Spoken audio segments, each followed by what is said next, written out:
Welcome to టీవీ20 Telugu news బులెటిన్ల ముందుగా headlines. AP అసెంబ్లీలో ప్రశ్నోత్తరాల్లో అయోమయం, స్పీకర్ అయ్యన్న ఆగ్రహం.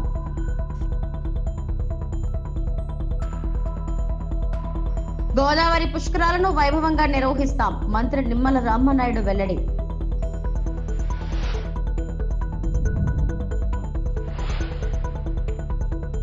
వైసీపీ హయాంలో అవినీతిపై విచారణ జరపాలి, మంత్రి పార్థసారథి.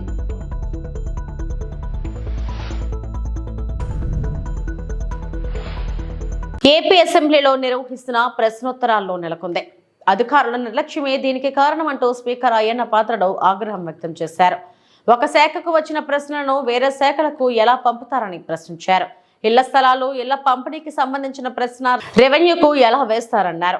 అధికారులు అప్రమత్తంగా ఉండాలని హితవు పలికారు. గోదావరి పుష్కరాల పనులపై జలవనరుల శాఖ మంత్రి నిమ్మల రామనాయుడుకు శాసనసభలో ప్రశ్న ఎదురైంది. ఇదే సమయంలో మండలిలో గాలేరు నగరి హాంద్రనీవా అనుసంధాన ప్రాజెక్టుపై ప్రశ్న వచ్చింది. ఒకే మంత్రికి ఉభయ సభల్లో ప్రశ్న ఎలా వేస్తారని అధికారులను స్పీకర్ ప్రశ్నించారు. సభ్యులందరూ గమనించాలండి, 27 నిమిషాలు ఫస్ట్ క్వశ్చన్ ఎట్లా అవుతుందండి అంటే, సారీ ఇప్పుడు వరకు మీకు అవకాశం ఇచ్చాను, మీరు నో సిగ్నేచర్ లేకుండా క్వశ్చన్ వేసే అధికారం మీకు ఎవరు ఇచ్చారండి? అంటే ఫస్ట్ సిగ్నేచర్ ఉన్న వాళ్ళకే అవకాశం ఇస్తాం, ప్లీజ్ ఏమనుకోవద్దు. నెక్స్ట్ మినిస్టర్ గారు, సార్ మీరు మాట్లాడారా? చిన్నదే ఇది అయిపోతుంది, చిన్నదే. మీకు వచ్చిందా? ఇక్కడ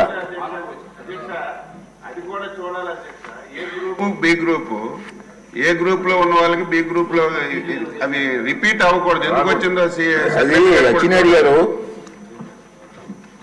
మన అసెంబ్లీలో వచ్చిన క్వశ్చన్ కౌన్సిల్ రాకూడదు. ఈవేళ అధ్యక్ష సెకండ్ డే రావాలి. ఈవేళ రామానాయుడు గారి గ్రూప్ కౌన్సిల్ లో ఉండాలి. ఇక్కడ ఎలా వచ్చింది క్వశ్చన్ అంటున్నాను. కొంచెం సెక్రటరీ గారు చూసుకోవాలి. సెక్రటరీ గారు కాదు, అన్ని కూడా స్పీకర్ గారు సెక్రటరీ మీద మాట్లాడతారు. ఒక్క నిమిషం కూర్చొని చెప్తాను, చదువుతా. అసెంబ్లీ పంపిన ప్రశ్నలు కొన్ని శాఖల అధికారులు నోటీస్ పాయింట్ అనాలోచితంగా వేరే శాఖలు వాళ్ళే పంపించుకుంటున్నారు. ఈ రోజు కూడా వచ్చింది ప్రాబ్లం. రెవెన్యూ దాంట్లో ఉదాహరణకి ఈరోజు 142వ నెంబర్ ప్రశ్న గృహ నిర్మాణ శాఖ పంపిన అధికారులు దాన్ని రెవెన్యూ శాఖ పంపించారు. ఎట్లా పంపిస్తారండి?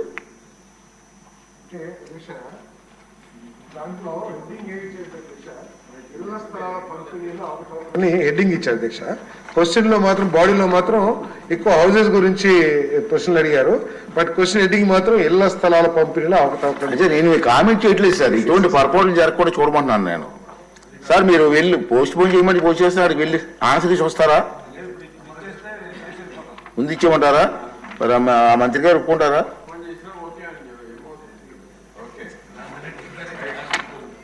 చెప్పానండి సార్, నిర్ణయం పెద్దల నిర్ణయం కూడా తీసుకోవాలి కదా.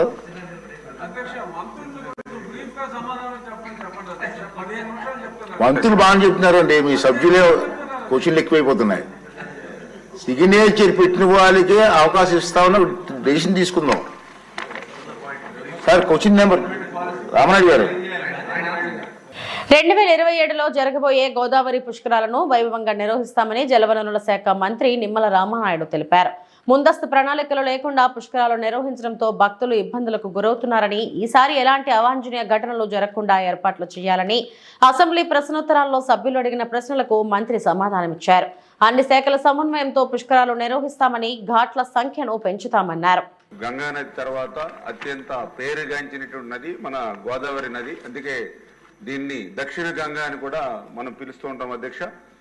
ఏదైతే 12 సంవత్సరాలకు వచ్చేటువంటి ఈ గోదావరి పుష్కరాలు ఏవైతే ఉన్నాయో, బృహస్పతి ఒక్కొక్క ఏడాది ఒక్కొక్క రాశిలో ఉంటూ సింహరాశిలోకి ప్రవేశించినప్పుడు ఈ 12 సంవత్సరాలకు ఒకసారి పుష్కరాలు మనకు వస్తూ ఉంటాయి అధ్యక్ష. ఏదైతే ఈ యొక్క 12 సంవత్సరాలకు వచ్చేటువంటి ఈ పుష్కరాలు ఒక్క ఏడాది ఉన్నప్పటికీ అందులో మొదటి 12 రోజులు ఆది పుష్కరాలుగా, తర్వాత ఆఖరణ వచ్చేటువంటి 12 రోజులు అంత్య పుష్కరాలుగా మనం పిలుస్తూ ఉంటాం అధ్యక్ష. ఈ రకంగా ప్రతి నిత్యం కూడా వేదంలా ఘోషించేటువంటి గోదావరి నది పుష్కరాల్లో మరింత దైవత్వాన్ని పొందుతుందనే విషయాన్ని కూడా మనం చూస్తున్నాం అధ్యక్ష. అటువంటి పుష్కరాల్ని అత్యంత ఘనంగా నిర్వహించాలి, భక్తి శ్రద్ధలతో ప్రజల విశ్వాసాలకు అనుగుణంగా నిర్వహించాలనేటువంటి ఆలోచనతోటే గతంలో ముఖ్యమంత్రిగా చంద్రబాబు నాయుడు గారు ఆ రోజు 2003 సంవత్సరంలోను అదేవిధంగా 2015 సంవత్సరంలోనూ కూడా ఈ యొక్క గోదావరి పుష్కరాలను అత్యంత ఘనంగా మన రాష్ట్రంలో నిర్వహించినటువంటి పరిస్థితి కూడా మీ దృష్టికి తీసుకొస్తున్నాను అధ్యక్ష. అదేవిధంగా రేపు 2027లో వచ్చేటువంటి గోదావరి పుష్కరాలకు కూడా మరి ఇప్పుడే గౌరవ సభ్యులు చెప్పినట్లుగా మరి అది ఒక్క ఇరిగేషన్ శాఖకు సంబంధించినటువంటి మాత్రమే కాకుండా, ఎందుకంటే ఇరిగేషన్ శాఖకు సంబంధించి ఏవైతే ఆ యొక్క గోదావరి నది ప్రాంతంలో వచ్చేటువంటి ఘాట్స్ ఏవైతే ఉన్నాయో అవి పంచాయతీరాజ్ నుంచి కానీ లేదా అక్కడ మున్సిపల్ అడ్మినిస్ట్రేషన్ నుంచి కానీ వచ్చేటువంటి ప్రతిపాదనలు ప్రకారం ఘాట్స్ నిర్మాణం చేయడం వరకు కూడా ఇరిగేషన్ శాఖ బాధ్యత తీసుకుంటారు అధ్యక్ష. మిగిలినటువంటి ఏవైతే ఇప్పుడు సభ్యులు చెప్పినటువంటి లా అండ్ ఆర్డర్ కానీ అదేవిధంగా మరి drinking water, food, sanitation, mobile health clinics, traffic and control arrangements, security, electricity, cultural programmes, internal roads, ఇవన్నీ కూడా అన్ని డిపార్ట్మెంట్లో లింక్ అయి ఉంది అధ్యక్ష. ఖచ్చితంగా ఇవన్నీ కూడా గౌరవ ముఖ్యమంత్రి గారు చంద్రబాబు నాయుడు గారు ఆధ్వర్యంలో అధ్యక్షతన అన్ని డిపార్ట్మెంట్స్ తోటి కూడా ఒక రివ్యూ మీటింగ్ తీసుకుని గౌరవ సభ్యులు చెప్పినట్లుగా, ఎందుకంటే వాస్తవం అధ్యక్ష లాస్ట్ టైం కూడా 2015లో ఒక 4 నెలల ముందే ఆ ఘాట్స్ ప్రతిపాదన రావడం జరిగింది అధ్యక్ష.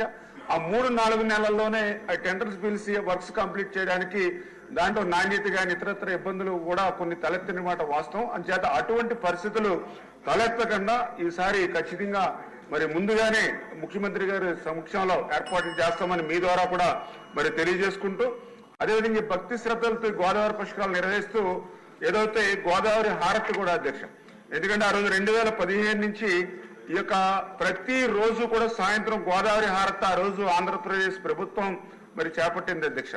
ఏదైతే 75% దేవాదాయ శాఖ అదేవిధంగా 25% బుద్ధవరపు చారిటీ వాళ్ళు ఎవరైతే ఉన్నారో వాళ్ళ ద్వారా ఆ యొక్క గోదావరి హారతి నిర్వహిస్తున్నాం అధ్యక్ష.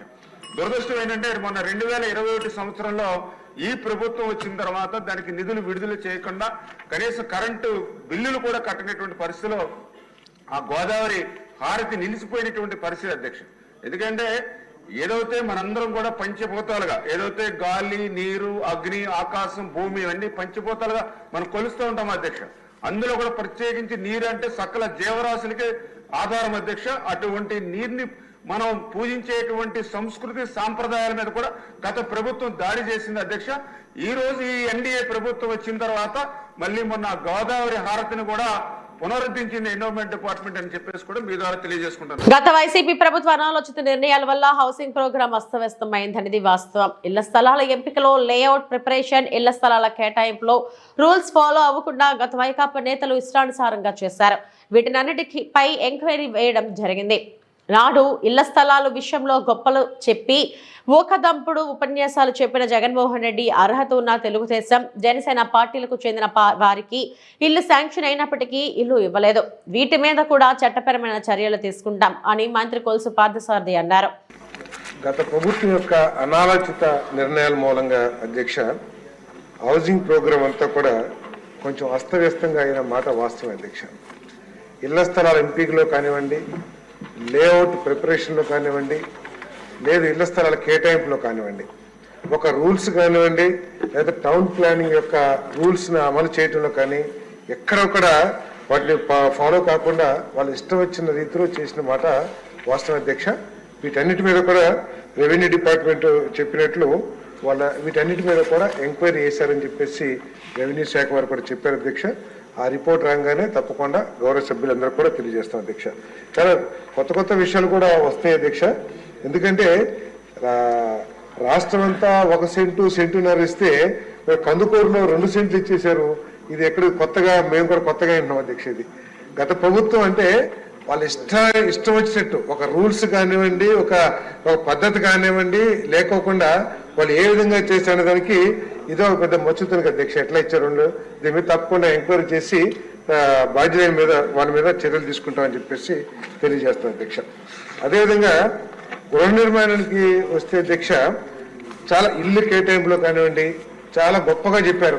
పేదలందరికీ ఇల్లు అని చెప్పేసి ఆనాటి ముఖ్యమంత్రి గారు చాలా గొప్పగా చెప్పి, కొంతమందికి మాత్రమే తెలుగుదేశం జనసేన అంటే ప్రత్యేకంగా వాళ్ళందరికీ కూడా శాంక్షన్ అయినా ఎలిజిబిలిటీ ఉన్నా కూడా వాళ్ళందరికీ ఇల్లు రాకోకుండా చేశారు అధ్యక్ష.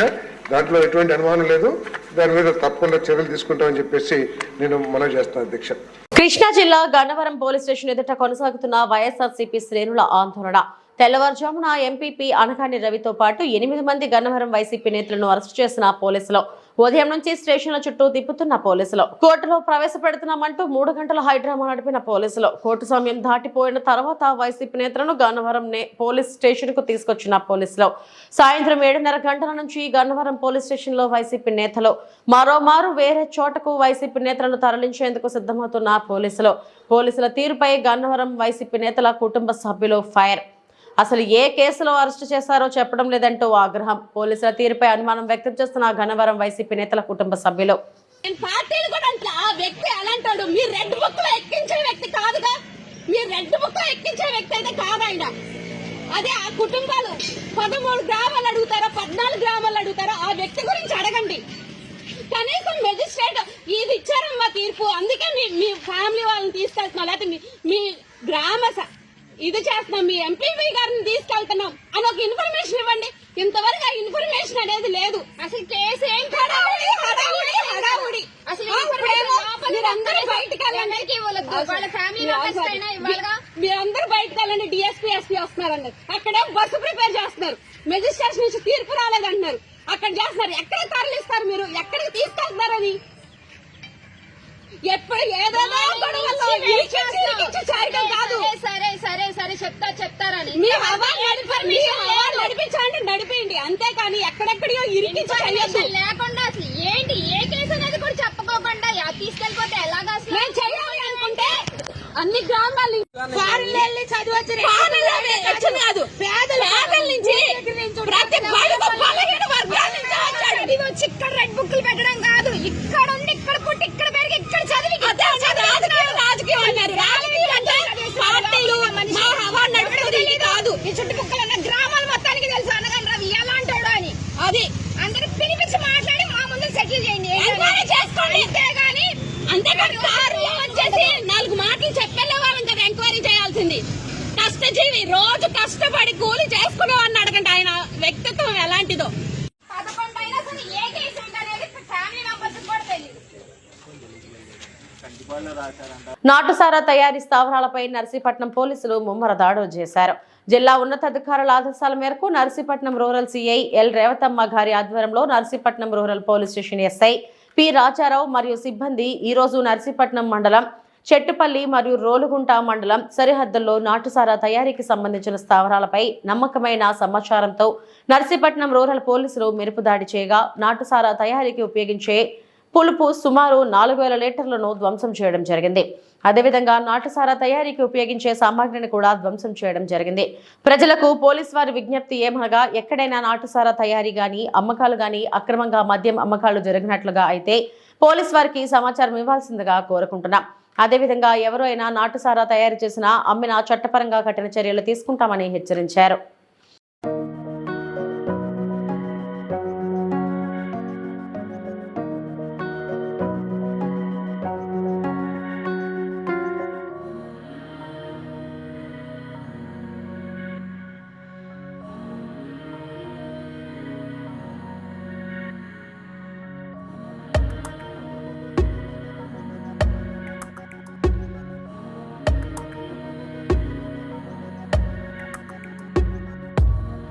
ప్రజలపై భారాలు మోపే విద్యుత్ ట్రూ యాప్ ఛార్జీలు రద్దు చేయాలని, స్మార్ట్ మీటర్ల బిగింపు ఆపాలని సిపిఎం జిల్లా కార్యదర్శి వర్గ సభ్యులు పి తేజస్వరరావు ప్రభుత్వాన్ని డిమాండ్ చేశారు. ప్రజలపై విద్యుత్ భారాలు వేయవద్దని, విద్యుత్ స్మార్ట్ మీటర్ల బిగింపు ఆపాలని కోరుతూ సిపిఎం ఆధ్వర్యంలో ఎచ్చర్ల విద్యుత్ సబ్స్టేషన్ ఎదుట ధర్నా నిర్వహించారు. ఈ సందర్భంగా ఆయన మాట్లాడుతూ రైతులు, కార్మికులు, ప్రజల పాలిట ఉరితాళ్లుగా మారనున్న విద్యుత్ స్మార్ట్ మీటర్లు బిగింపు ప్రక్రియను తక్షణమే నిలిపివేయాలని డిమాండ్ చేశారు. విద్యుత్ స్మార్ట్ మీటర్స్ కు వ్యతిరేకంగా ప్రజలంతా ఐక్యంగా ఉద్యమించాలని పిలుపునిచ్చారు. తెలుగుదేశం కూటమి ప్రభుత్వం అధికారంలోకి వచ్చిన తర్వాత జిల్లాలో ప్రభుత్వ కార్యాలయాలకు ముందుగా ప్రీపెయిడ్ స్మార్ట్ మీటర్లు బిగిస్తున్నారని అన్నారు. ప్రస్తుతం చిన్న మధ్యతరగతి వ్యాపార సంస్థలతో సహా అందరికీ స్మార్ట్ మీటర్లు పెడుతున్నారని, నివాస గృహాలకు మీటర్లు పెట్టడానికి సన్నాహాలు చేస్తున్నారని అన్నారు. जिंदाबाद सीपीएम जिंदाबाद जिंदाबाद जिंदाबाद सीपीएम जिंदाबाद जिंदाबाद విద్యుత్ భారాలు వేయొద్దు. ఇదే మనం రీఛార్జ్ చేసుకుంటే మొబైల్ ఫోన్ ఏ రకంగా అయితే రీఛార్జ్ చేస్తామో ఆ పద్ధతిలో 1000-500 రూపాయలు మనం రీఛార్జ్ చేసుకుంటే ఎన్ని యూనిట్లు అయితే వాడతామో అంతవరకు కరెంట్ వస్తుంది.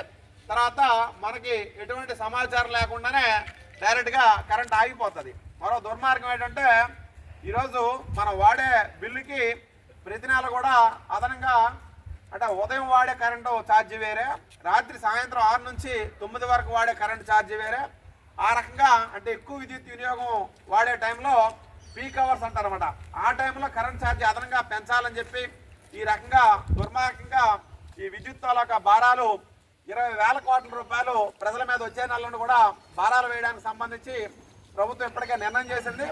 దానివల్ల ఇప్పటికే ఆయిల్ అలాగే పప్పులు ఉప్పుల ధరలన్నీ కూడా ఆకాశాన్ని నడుతున్న నేపథ్యంలో ధరలను అదుపు చేస్తామని చెప్పి హామీ ఇచ్చి ఈరోజు అధికారంలోకి వచ్చినటువంటి కేంద్రంలో బీజేపీ ప్రభుత్వం కానీ రాష్ట్రంలో కూటమి ప్రభుత్వంగా రెండు కూడా ఏంటంటే ప్రజలపై తెలంగాణ రాష్ట్రంలో ప్రజాపాలన ప్రారంభించి ఏడాది పూర్తి చేసుకున్న సందర్భంగా సాంస్కృతిక శాఖ ఆధ్వర్యంలో నిర్వహిస్తున్న ప్రజాపాలన విజయోత్సవ కళాయాత్రను విజయవంతం చేయాలని వనపర్తి జిల్లా కలెక్టర్ ఆదర్శ్ సురభి కోరారు.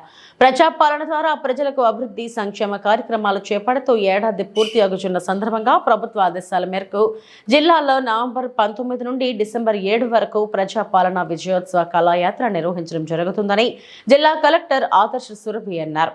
మంగళవారం అదనపు కలెక్టర్ స్థానిక సంస్థలో సాంచిత్ గంగ్వార్, అదనపు కలెక్టర్ రెవెన్యూ జి వెంకటేశ్వర్లతో కలిసి ఐడిఓసి ప్రాంగణం నుంచి ప్రజాపాలన విజయోత్సవ కళాయాత్రను జెండా ఊపి ప్రారంభించారు. ఈ సందర్భంగా కలెక్టర్ మాట్లాడుతూ జిల్లా పౌర సంబంధాల అధికారి సాంస్కృతిక శాఖ ఆధ్వర్యంలో ప్రజాపాలన విజయోత్సవ కళాయాత్ర చేపట్టడం జరిగిందన్నారు. ప్రజాపాలన ద్వారా ప్రభుత్వం చేపడుతున్న అభివృద్ధి సంక్షేమ పథకాలపై ప్రజలకు ఆటపాటల ద్వారా ప్రజలకు అవగాహన కల్పించేందుకు తెలంగాణ సాంస్కృతిక శాఖ కళాకారులు నవంబర్ 19 నుండి డిసెంబర్ 7 వరకు రోజుకు 3 ప్రోగ్రాములు చొప్పున 57 ప్రోగ్రాములు చెప్పనున్నట్లు తెలిపారు. అందరికీ నమస్కారం. మన ప్రజాపాలన విజయోత్సవాల సెలబ్రేషన్స్ కోసం మన కళా బృందం తెలంగాణ సాంస్కృతిక సమితి ద్వారా ప్రతి ఊరికి ప్రతి మండలానికి వాళ్ళు రీచ్ కావాలి. మన ప్రభుత్వం యొక్క స్కీమ్లు, ప్రభుత్వం యొక్క ఉద్దేశాలు కూడా ప్రజలందరికీ తెలపాలి. ఈ 1 సంవత్సరం పూర్తయిన సందర్భాల్లో దాని కొరకు డిపిఆర్ఓ గారు మన ఆఫీషియల్స్ అందరూ కలిసి ఒక మంచి వెహికల్ని హైర్ చేసుకొని ఊరికి వెళ్ళి మన కళాకారులు అక్కడ మన స్కీమ్స్ గురించి మాట్లాడడం, ఇంకా పాటలు పాడడం జరుగుతుంది. దీంట్లో కూడా ప్రజలు భాగస్వాములై వాళ్ళందరూ కూడా పాల్గొనాలని కోరుతున్నాం.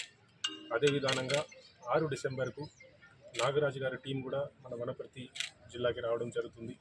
ఆ రోజు కూడా ప్రజలందరూ వచ్చి ఇంత మంచి కల్చరల్ ప్రోగ్రామ్ని సక్సెస్ఫుల్ చేయాలని అందరితో కోరుతున్నాం.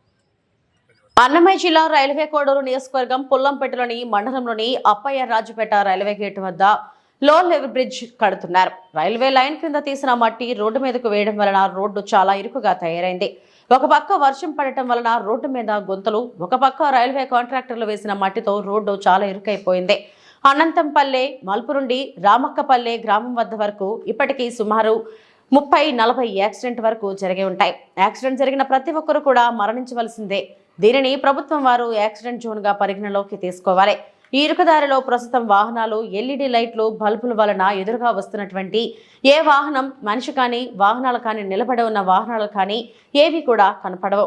16వ తేదీ శనివారం గుర్తు తెలియని వాహనం ఢీకొని వ్యక్తి మృతి చెందాడనే విషయం అందరికీ తెలిసిందే. ఈ విధంగా చాలా యాక్సిడెంట్లు అయ్యాయి. దీనిని వెంటనే గవర్నమెంట్ వారు చర్య తీసుకోకపోతే ఎంతమంది ప్రాణాలు గాలలో కలిసిపోతాయో అని ప్రజలు, విశ్లేషకులు భావిస్తున్నారు.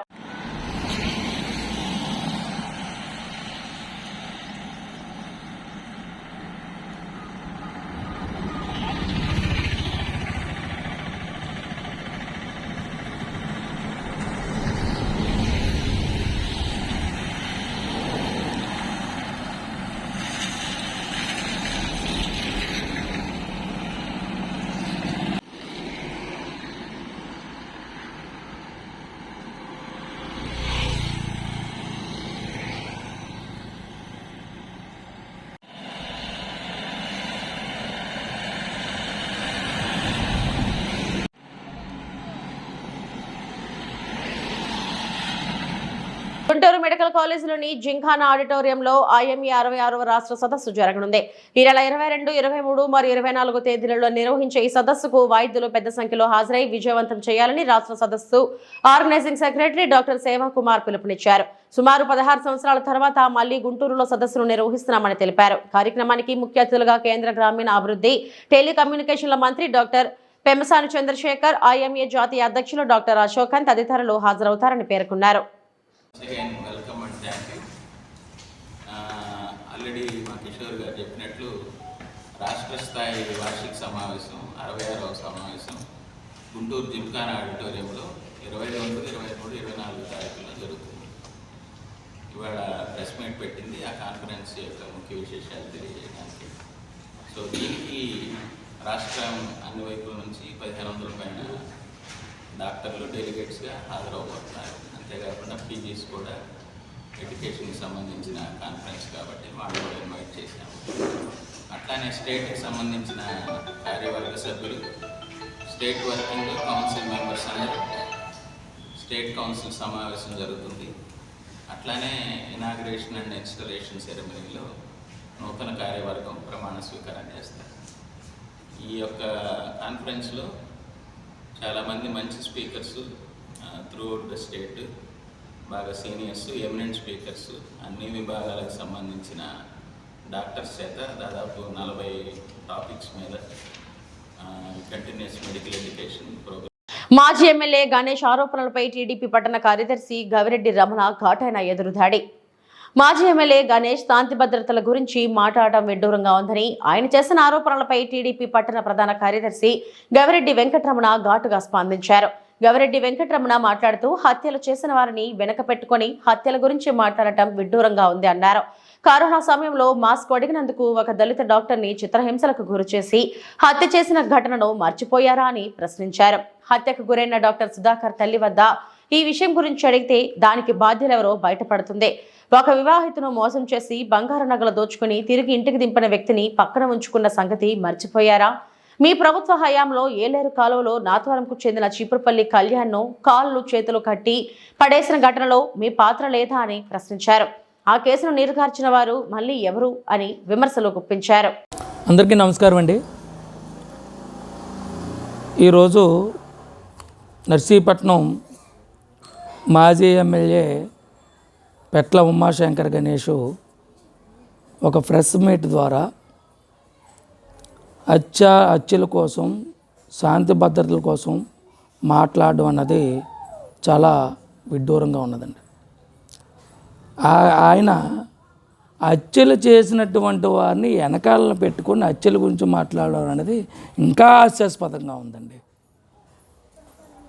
ఇక అయ్యా గణేష్, నేను ఒక విషయం మీకు చెప్పదలుచుకుంటాను. నేను కరోనా సమయంలో నీవు ఏదైతే మాస్క్ ఉందో ఆ మాస్క్ ఇవ్వలేదని అడిగినందుకు ఒక దళిత డాక్టర్ని చిత్రహింసలు చేసి ఆయనమో నీ యొక్క కార్యాలయంగా రప్పించుకొని ఆయనతో బలవంతంగా రాయించుకొని ఆయన చిత్రహింసలు చేసి చంపేసిన దాంట్లో నీ యొక్క పాత్ర ఉందని చెప్పేసి ఆ తల్లి తాలూకా గోడు ఒకసారి వినవయ్యా నువ్వు.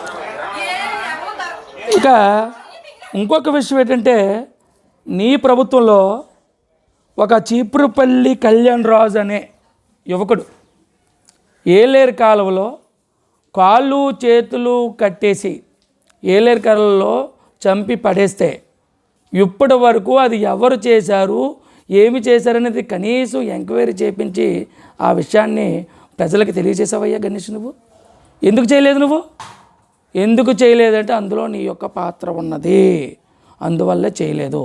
ఇప్పుడు మా ప్రభుత్వం అధికారంలోకి వచ్చింది, దాని తాలూకులో ఎవరైతే ఉన్నారో వారందరినీ కూడా శిక్షిస్తామని చెప్పేసి ఈ సందర్భంగా నేను తెలియజేస్తున్నానండి.